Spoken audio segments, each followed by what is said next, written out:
when they're not ready to sell and they're like, hey, Greg, I want to set up a call. I'm 3-5 years away from selling my business. First thing I'd ask for, I'd want to see some financials. Let's take a Yeah. look. Then let me set up a call and let's talk about where you are. Because when I get a look and my team gets a look, we know exactly where the inefficiencies are in your business. It's what the balance sheet tells me, right? We're Mhm. spending too much on marketing. We're spending too much on overhead. We're bloated in leadership. Why do we have all this within their business? I can really quickly dissect the business and tell you where your inefficiencies are within your business. Craft Your Life is a radio show for the tenacious, the bold, and those who refuse to settle for mediocrity. We bring together visionaries, game changers, and relentless go-getters who are crafting their lives, businesses, and relations in pursuit of excellence. If you are ready to shatter limits, embrace the amazing, and live life on your own terms, this show is for you. Each episode delivers actionable insights, inspiring stories, and unfiltered conversations that will ignite your drive to win a life worth dying for. Tune in and get ready to live viciously. Ladies and gentlemen, welcome to the Craft Your Life radio show. Today, I have an awesome guest. His name's Gregg Schonhorn. He's a business development advisor and Columbia certified coach. He's with SF&P Advisement. He helps home service business owners navigate the emotional and practical side of succession planning. And with a deep understanding of what it takes to exit well, he's spent the last 4 years guiding entrepreneurs to transform their businesses and craft a future on their terms. I'm your host, Matt Kuehlhorn. You are in the Craft Your Life radio show. Buckle up, because I think this is going to be a really fascinating conversation, especially if you are an entrepreneur that has a dream of exit or a dream of just hitting numbers right. So you have that cash flow, building the wealth legacy for your home, family, whatever it is that you're driving for. Oh man, Gregg, I'm excited. Thanks for dropping in. Yeah, thanks for having me. Let me go right into it. I don't Let's care if go. you exit or not. You should be building a business like you are preparing to exit, whether you are or you're not. That's really important for business owners to understand. So many people are anti-PE. That's okay. But you should still be building it like you're looking to sell it, because that means we're maximizing our balance sheet. We're maximizing our P&L. We're focused on memberships. We're really focused on the repair, the replacement aspects and garage doors. There's a way to run a business. It's either a lifestyle business, which is great, or you're building a legacy. I don't care if you leave it to your children. Frankly, nothing makes me happier than a business owner that's like, I'm leaving my businesses to my children, or I'm second generation. I can't wait for it to be third generation. You still should be building it like you want to sell. It means you're optimizing, you're efficient. I love this stuff, in case you can't tell. Yeah, man. I fully agree. When I started Cooler, like I made the name not my last name, because I knew that I wanted to have some separation. I knew I was looking to build something to sell, but that was, back then, like I didn't have the idea.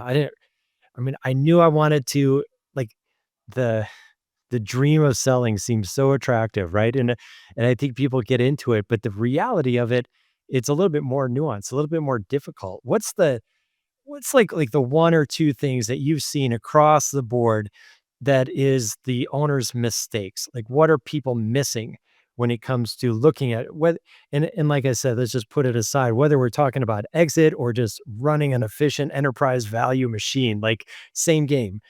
What's the one or two mistakes that bubble up over and over again? Yeah, to me, it revolves around P&L and balance sheets. So what I typically say, Matt, is I have a bunch of buckets that I like to talk about.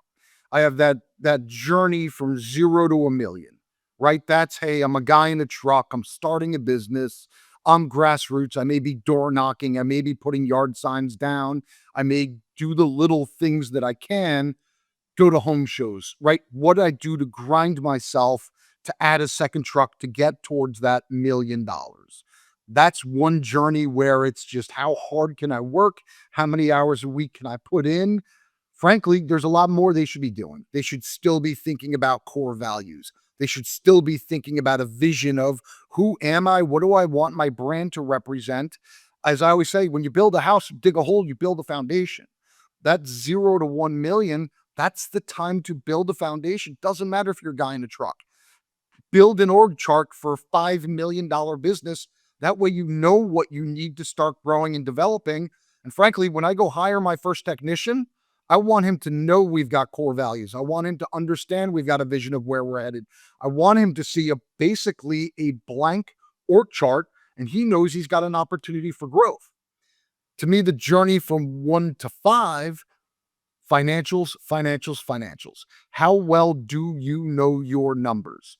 Once you're dialed in on your P&L and dialed in on your balance sheet, you can now create proper KPIs for your business. Industry standards are great, but not everybody's Tommy running a $200 million business, and what his KPIs look like at a million were not what they look like when he was at 30, 50, or 100. They Yeah. change. And people who say, oh, I want to go from 10% net profit to 18 this year.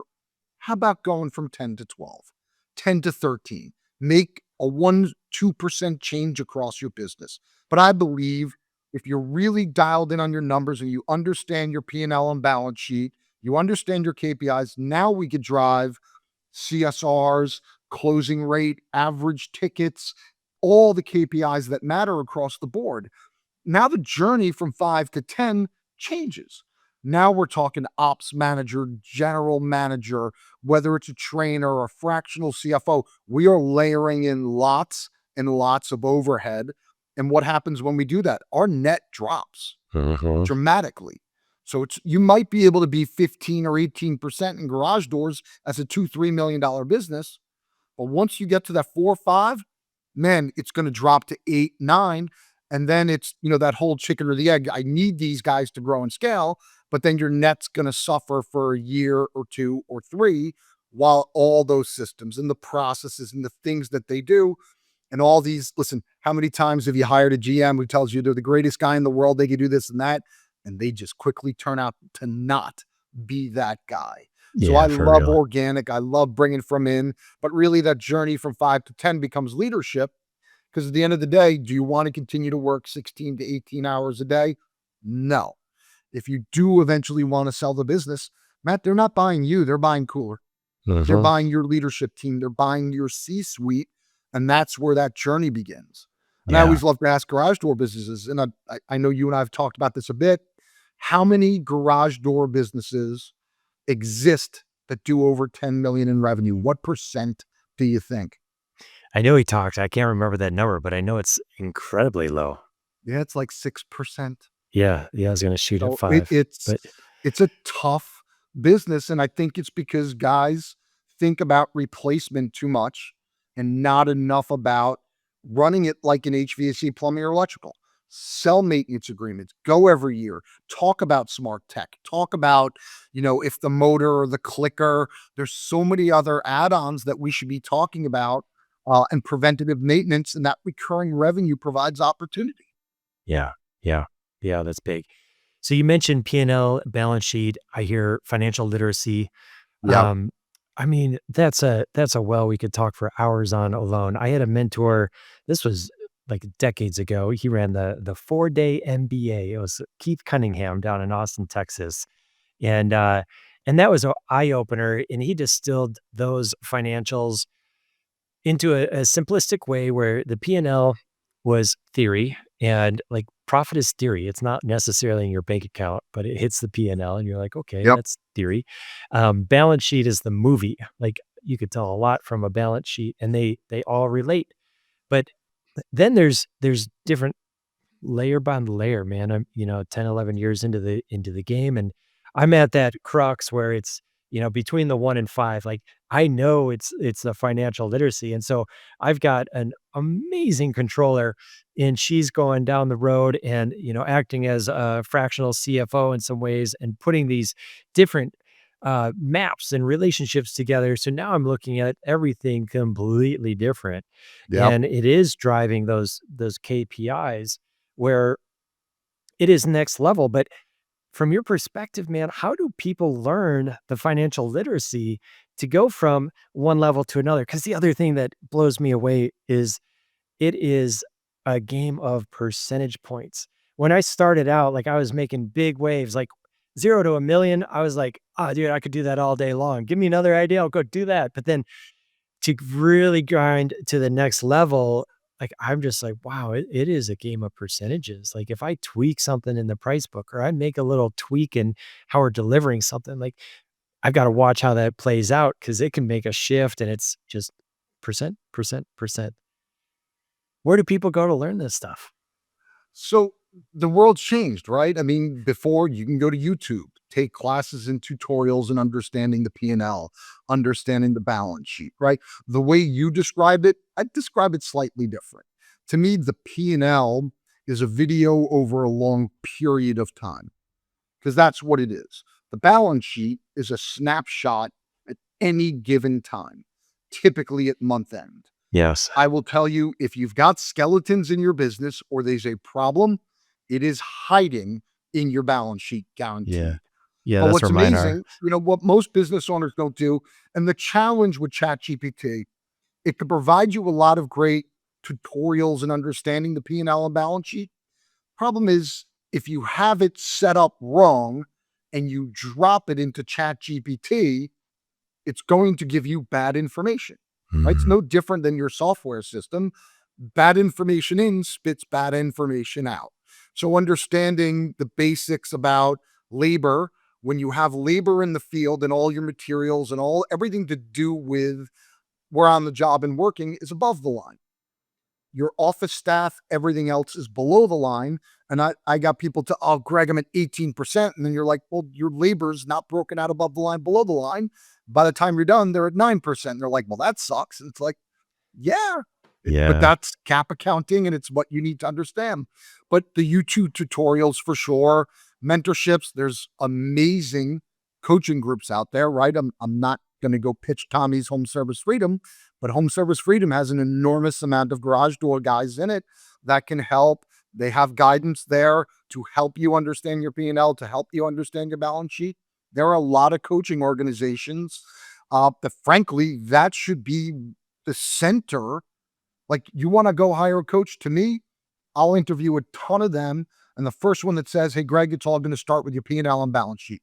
Really want you to understand. That's the guy I want to hire. I want a bottom up coach to help me teach that stuff. The challenge with the coach, if you're a $1 or $2 million business, now we're spending $1,500, $2,000 a month to pay for it. I got to tell you, that is a great way say this, and it might not go over great everywhere, but it's a great way to kill your cash flow and really hurt your business if you're not growing while you're working with that organization. And some of these coaches can really cripple a business if you don't grow in the time that you're with them. Spending 50, 60 grand a year when you're at 10% in a million, not a lot of leeway to spend a couple grand a month. Do I recommend it? I do. But there are mentors out there. Like I said, you can use ChatGPT. It'll really dial you in on your P&L, dial you in on your balance sheet. You could. I'm not an advocate of dumping your financials in it. It's a little scary, but I know people that do, and it will tell you where your red flags are, what you need to change, what you should work on. It really is a remarkable resource to have. So between Yes. YouTube, ChatGPT, mentors, and coaching, I think there's a lot of different places. I am a big fan of asking my coaches who has buy side experience, who has worked from the Apex, the Cortec, the Alpine side, because I want somebody that understands AdVax. I want somebody that really Mm. understands EBITDA. I want somebody to really do it. Spending money at your local accountant meant they're going to do cash flow, right? Accrual based accounting. 90% of the businesses that we see are all cash based. The best advice I can give, move to accrual based accounting today. How high of a percentage? You said 90% is Probably cash? when they're not ready to sell and they're like, hey, Greg, I want to set up a call. I'm 3, 5 years away from selling my business. First thing I'd ask for, I'd want to see some financials. Let's take a Yeah. look. Then let me set up a call and let's talk about where you are. Because when I get a look and my team gets a look, we know exactly where the inefficiencies are in your business. It's what the balance sheet tells me, right? We're Mhm. spending too much on marketing. We're spending too much on overhead. We're bloated in leadership. Why do we have all this within their business? I can really quickly dissect a business and tell you where your inefficiencies are within your business. And Yeah. sometimes it's the little things like, hey, I recognize you're doing 3 million. I just met with somebody doing 3 million and their fuel is 3.5% less than yours. You're not managing your routes. These little details from deal experience and seeing the stuff, we could figure out where you need your help. I got to say this because I always do. I'm not a coach. I'm not looking to be anybody's coach, but we could certainly help guide you and explain to you the things that we see. So now you could take it back to your coach and talk to them about, hey, I met with SF&P. They went through from my financials. Here's some advice that they had. They said my fuel was off. They think there's inefficiencies in the delivery, whether it's, we're getting stuff just in time or whether we're holding materials and it's staying on the balance sheet of the actual door supplier. There's ways around a lot of this stuff. What is straining your balance sheet? Do you have debt? Are you leveraging yourself to grow? All of this stuff, it is in there and it tells the truth about your business and what you really should be focused on. Yeah. I mean, that's the truth in financial literacy is to be able to see these numbers and see the activities behind them, know what's Yeah. happening. Yeah. It's amazing. Hey everybody, this is Luke from Cooler Garage Doors. Just want to take a quick second to talk about our sponsor, Sommer Garage Door Openers. In our opinion, Sommers are the highest quality product on the market today. We recommend them for all of our residential garage door installs because of the variety of features they include, such as Wi-Fi connectivity and safety features such as a fixed chain, which moves along a secure rail to ensure your garage door opens quietly and safely. Click on the link in the description to learn more about Sommer Garage Door Openers.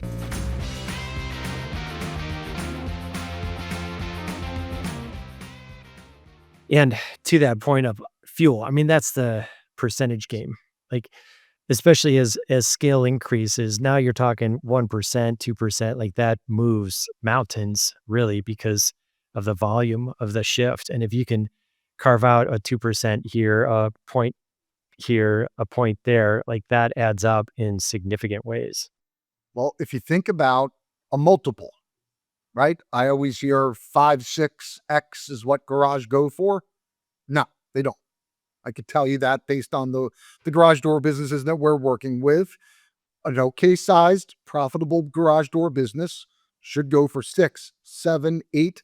I've even seen 9x for sure in the space. But again, that comes down to leadership, efficiencies within the business, financial literacy, business mix. As I said, that ideal of call it 65 to 70% install, and then whatever the reverse is, 45 to Mhm. 30% service and repair. The growing trend to PE has become how important that mix is. They want to see more and more repair work and less overall install. So if I've got two equal businesses, both 5 million, both at 10%, one guy's at 90% install and the other's at 70, I will get at least a turn, meaning 8x instead of 7x for the business that's doing the bulk of it, balanced service and repair. For that definition, is that re- defined with like new construction specifically, or um, are you referencing like replacement for a homeowner in that? So the more new construction you do, the worse it is on your multiples. So Yeah. typically what we would do is I'll take an even number. All right, I do 10 million in residential with some commercial. We're doing garage door replacement. We're doing service and repair. All right, I've got 1 million of that in new construction.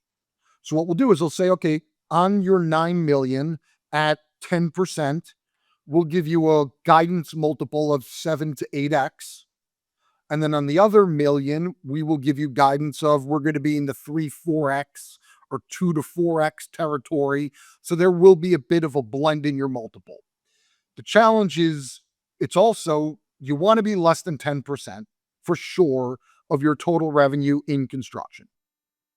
Now, brand new expensive homes where we're doing individuals and communities, great. I'm talking about national builders where you're working where they are multi-billion dollar companies. They know what every flange screw and everything costs. That's just a race to the bottom line, right? So if I'm in communities where I'm doing garage doors for expensive homes that are being built, completely different. But if I am doing new construction, I am doing it for a general contractor or some other people. The other portion of business mix, Matt, that matters, how many are there? Because if I'm working with 30 different contractors, that's better than I'm dependent on one or two, right? That's part of business mix and that's part of the evaluation process. But we will typically blend an overall multiple for businesses to say, here's your residential portion, here's your commercial, here's your remodel, and then here's your new construction. And we'll just come up with some blended version thereof to give you guidance when we help you exit on where you're going to be. Yeah, yeah, I dig it. I know that, in our conversation towards the end, I'll give you the opportunity to share your contact information, website, phone number if you choose, and whatever. Like, I know you're an open book. People can come to you for the technical, tactical components of what goes into building that enterprise value, setting up for long-term cash flow play, exit, whatever that looks like. To kind of shift the corner a little bit, what I'm interested in, so there's all the technical stuff. We could go find the tactical stuff, go to YouTube, go to chat, go to whatever, call Gregg, he'll give you the playbook. Like that's all groovy.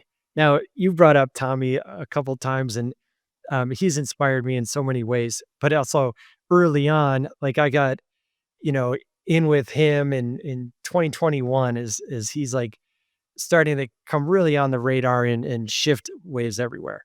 And I remember being on a bus with him and he's like we're like knee to knee in this tight little party bus. We're going somewhere at one of his events and he's talking and he's just like an open book. He's like, blah, blah, blah, blah, blah, blah, blah, blah, blah, blah. I don't know why I'm telling you this, but I know that most of you won't even do anything.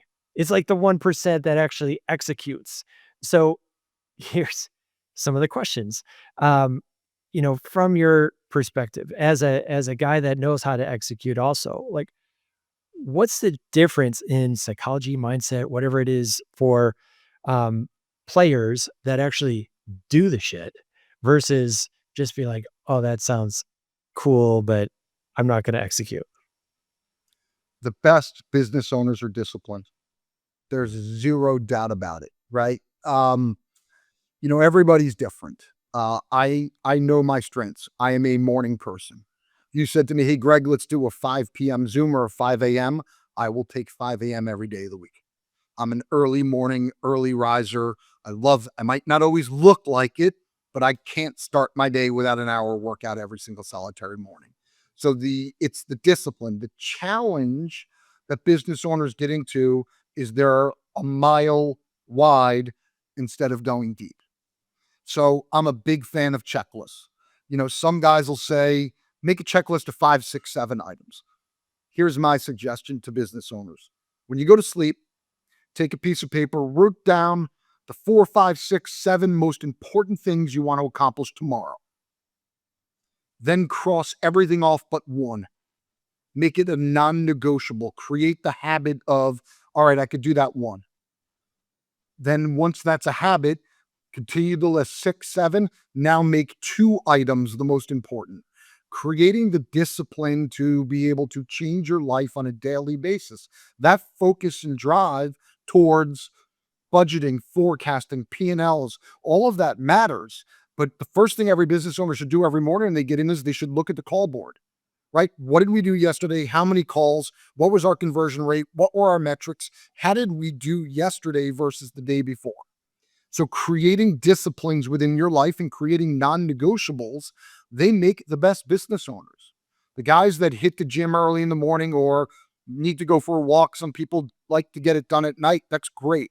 But the best business owners are the ones that understand the discipline of, I want to read, I want to make sure I get in a little podcast on a daily basis. I do have my challenges with podcasts because now I'm listening to 1,000 different voices. There might be 50 things I hear that are great, and I want to make 50 changes. It's really not what you should be doing. The way I worked at a company called CEO Warrior, and the way we really blocked everything was in 90-day segments. So what we did was we created pebbles, rocks, boulders, and a mountain. And you would have 6 pebbles over a 90-day period you wanted to accomplish. Pebbles, simple. It's light. It's things that I can execute within a very short period of time, a day or two. A rock, a little heavier, takes a little more effort. There's only 4 of those, right? So creating that discipline when it came to a boulder, there was only 2 in a 90-day period. In a mountain, which would take multiple people, multiple resources, but the ability to get dialed in and say, over the next 90 days, here are the non-negotiables in my life, right? It's no different than creating guys that do 75 hard. Well, create a 75 hard for your business. Make it a complete non-negotiable and put, I love this, leverage and reward on it. What does that mean? All right, over the next 90 days, here's the 8 things I will accomplish in my business. If you write it down, great, you're not going to get it done. So Matt, if I said to you, well, here's my leverage. My leverage is if I don't get it done, I have to donate and pick a painful amount of money to your favorite charity. I've got to tar and feather myself and go live on Facebook to everybody. Pick something that will be so painful, you have to get it done. And then pick a great reward.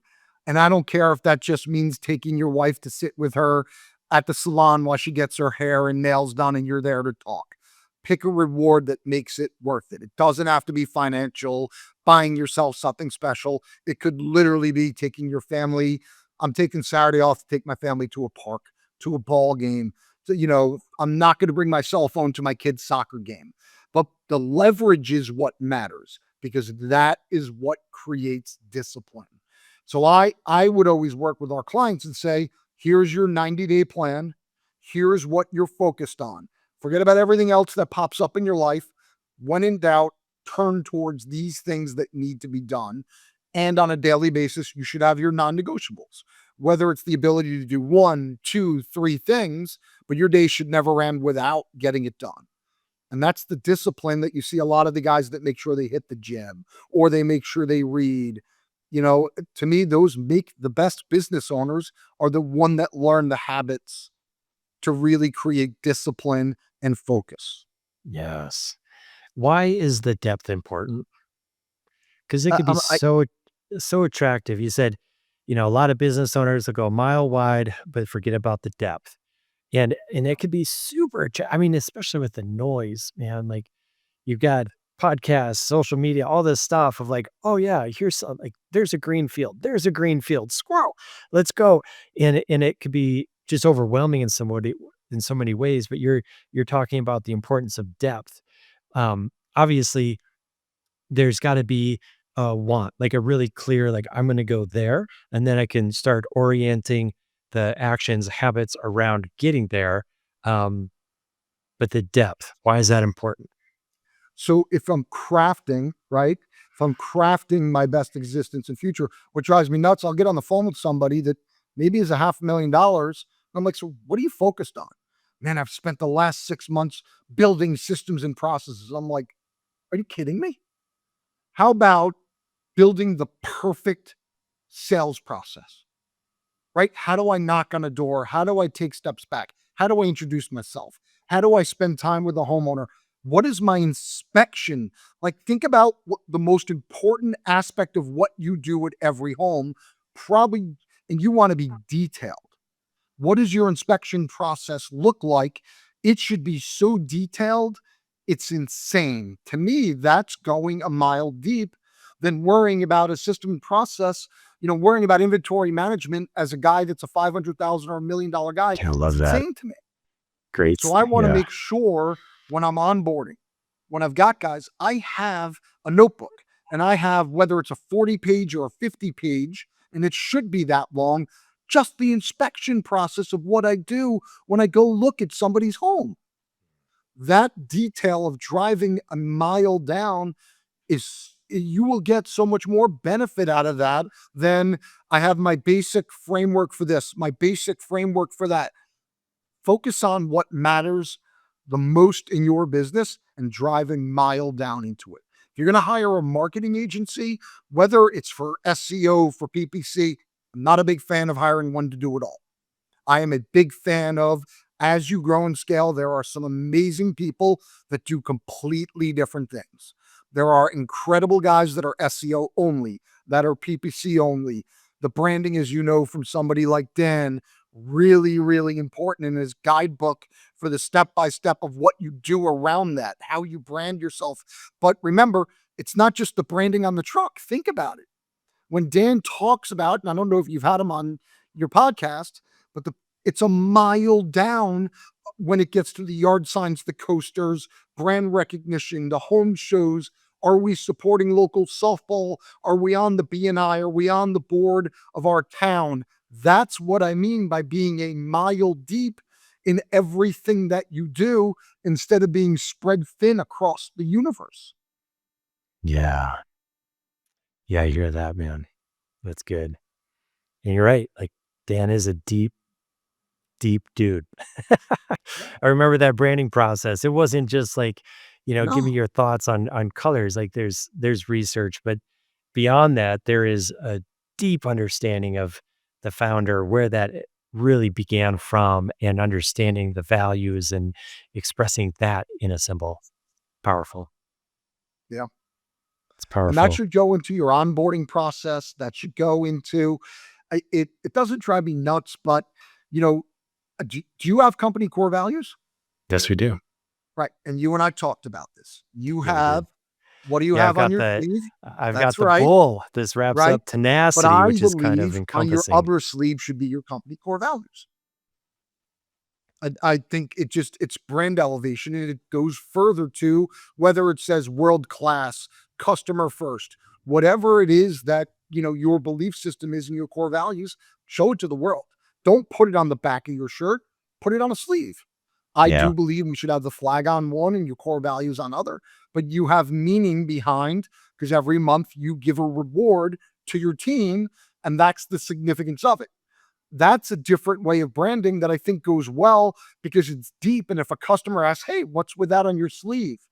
How well will that connect to the person, the potential customer, to tell them, well, we celebrate our employees.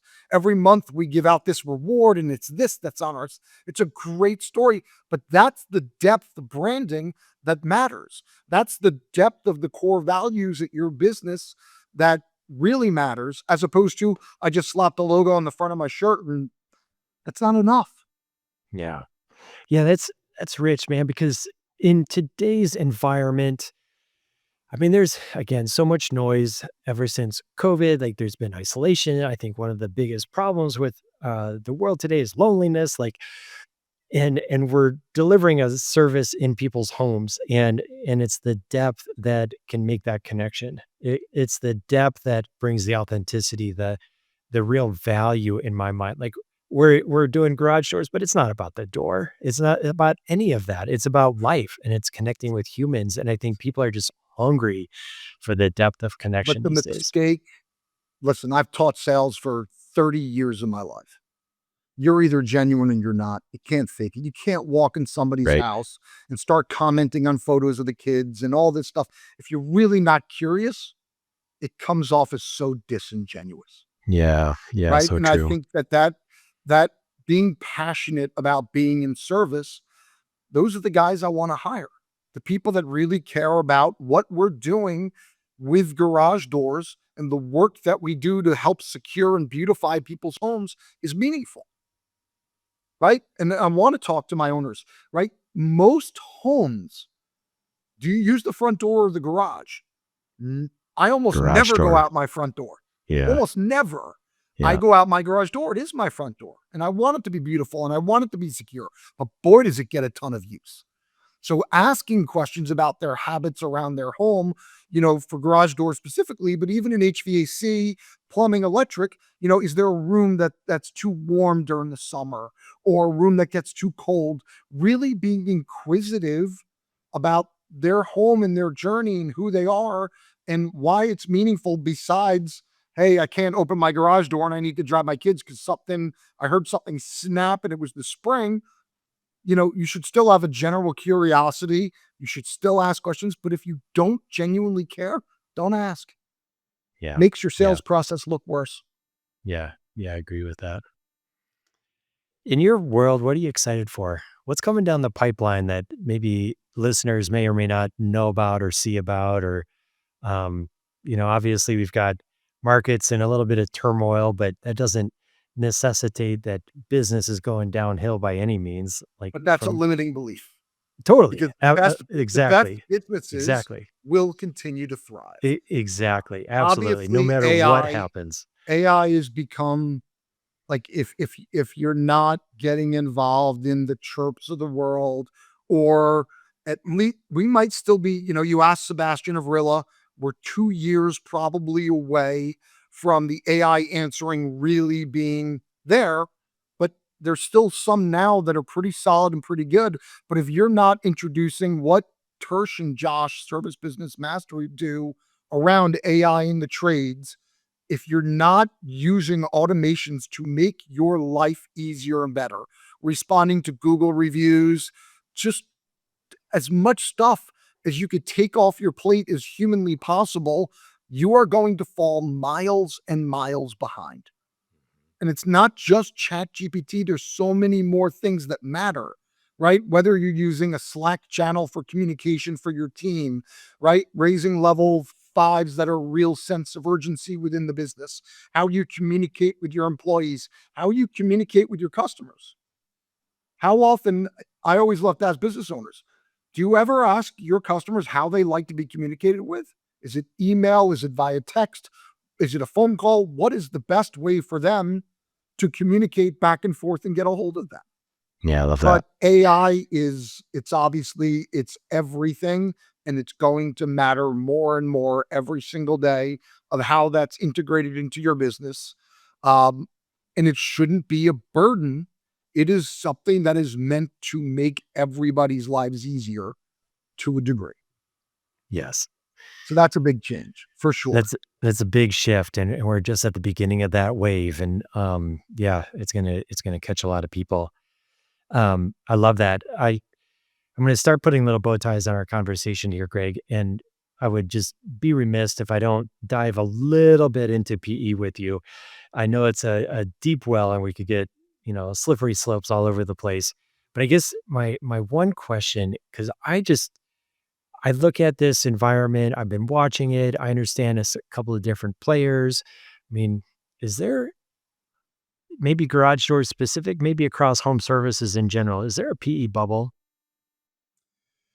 Ah, It's deep a well. loaded question. No, but it's a great question. So, we have completed, you and I have talked about this, 422 transactions worth $3.5 billion. 25 years, Fred Silverstein has owned SF&P. That is an enormous amount of deal experience. Garage doors, roofing, you guys are 5 years behind because really the consolidation, the PE started in the HVAC, plumbing, and electrical space. Frankly, not all, but almost every platform that exists were done off deals that we did, right? So we helped Ken Haynes sell Coolray. That turned into Wrench Group. Best was Alpine, Apex, Turnpoint, Danauer. We represented almost all of these that turned into platforms. So when you say there's a couple of buyers, there are not a couple of buyers. There are, I don't know if our list of buyers in garage doors is 50 or if it's 100, but it's somewhere lies in between. The challenge becomes we're starting to hear the stuff about Air Pros, maybe some of them, the debt, leverage, all of the stuff, really vetting and understanding who your buyer is. I'll say I don't care if you don't use SF&P. You're nuts if you don't, but you should hire a broker. But you don't want a broker that's putting you on. I saw somebody the other day literally put a business on Facebook, and I'm like, if I was the business for sale, I'd be embarrassed. Yeah. Like, are you kidding me? The objective of working with a broker is we're going to do our job and we're going to vet 40, 50, 60 buyers and put you in front of the correct 6 to 10 that are for you, that understand where you want your business to go. There's so many ways to exit, Matt. It's not just I'm selling my business, I'm taking a check and I'm walking into the sunshine. Some want you to roll equity. Some want you to stay on. Some want to make sure the key employees are taken care of. There are a multitude, and it's not just PE. There are family offices. There are other investors that want to buy and hold you for 10, 15, 20, 30 years that aren't looking to put you on a platform and then again flip you. So while there are challenges and we're hearing things, if you've properly vetted the buyer and you understand how they're leveraging your deal, you'll understand how much risk is behind what you are. Understanding it, if I buy your business for $10 million and I'm PE, it's $5 million of debt, $5 million of cash, probably. How is that debt figured out? Well, most buyers, it's going to be prime plus a number. Prime is, I haven't checked it in a couple of days, called 7.5. Man, the biggest buyers in the world are prime plus 5. So let's say you're prime plus 7. You're paying 14.5% interest. That's what they're paying.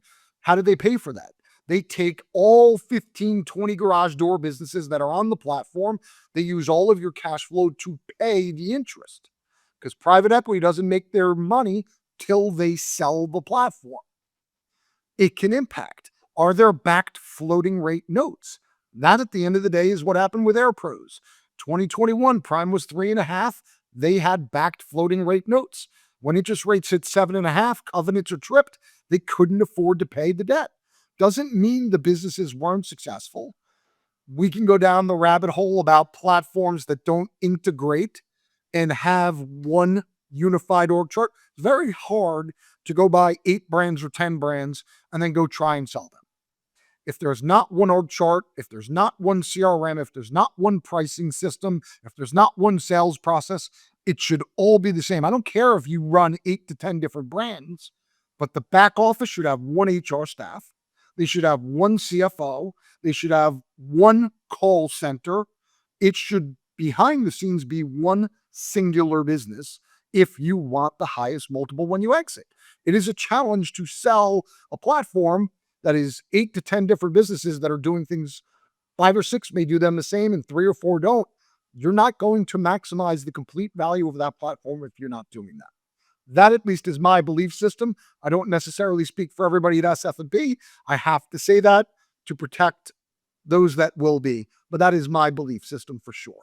Did that a little bit sort of answer your question? Really vetting and understanding who the buyer are, what their long-term goals are, who else is on the platform and has succeeded. But there are some cracks behind it. Yeah. Yeah. I love that answer. Again, it goes back to nuance, but to the very beginning of our convo, like in my intro, like you're helping to navigate that emotional and practical. And there is a real value in the emotional. And that's why there are so many buyers and that is not a transaction. It's not like checking out the grocery store, see you later, done. It's an ongoing relationship in so many of the deals. And there's going to be that importance of vetting and really understanding how the deal is getting made, where the risk is, and looking at everything. Like there's so much. So one thing that I think is important, and I ask this, on every call, Matt, why we're here, why you're reaching out. And there's some questions that I think are important. Like you're reaching out, you potentially want to sell your business. Do you know what you want to do next? If you don't, do not sell your business. You will regret it. Now, I will say, hey, Gregg, $20 million. My family, nobody went to college, barely graduated high school, more money than we ever can imagine. We could retire on it. I don't want the risk. Okay, I could deal with that. But if I ask these 3 questions. Are you sick and tired of going to work? First question I ask. Second question, have you hit a ceiling that you can't break through? And the third question I will always ask is, do you know what you want to do next? If I love going to work, I haven't hit a ceiling and I don't know what I'm going to do next, great. I'll love to have the conversation with you, but you should not be selling your business. And I'm a broker and it's the only way we ever get paid. At SF&P, we literally only work on a success fee, meaning the only way we could ever make a penny, there's no upfront fees, there's no fees along the journey. If you don't use us, we just don't get it. So think of it as a real estate agent. Don't get paid until they sell the house. Yeah. That's Yeah. us. And a lot of times I will convince owners to get remotivated, focus, just because I'm frustrated and tired of going to work, but I haven't hit a ceiling or I haven't reached the financial end that I want, and I don't want to know what I want to do next. Don't sell your business. You shouldn't. You'll Yeah. regret it the rest of your life. Back to what we want. Beautiful, man. Greg, how do listeners that are interested learn more? Where do we find you? Where do we learn from you? Love it, Matt. Appreciate it. This has been a blast. The easiest way to get a hold of me, frankly, my cell phone. My phone number is 973-919-5509. For those that just grabbed a pen, that's 973-919-5509. And the other way is Gregg, Gregg, at SFPadvisors.com. Easiest way. Love it. Yeah. We'll include that. We'll put your cell phone blinking red lights above you. We'll add that into our show notes and include the website for SF&P. And man, I could hang out with you all day. I really appreciate the conversation, the value that you're dripping. I'm just really excited to know you and certainly appreciate your time today, Greg. Yeah, thanks for having me on. I appreciate your friendship and I appreciate you having me on. It means more than I can explain. Thanks, Matt. Absolutely. If you would help us continue the momentum that we have in subscribing, sharing, and liking our show. Let's extract really cool conversations with amazing people that are out crafting amazing businesses, relationships, lifestyles. So let's grow this thing together and just know that you are appreciated.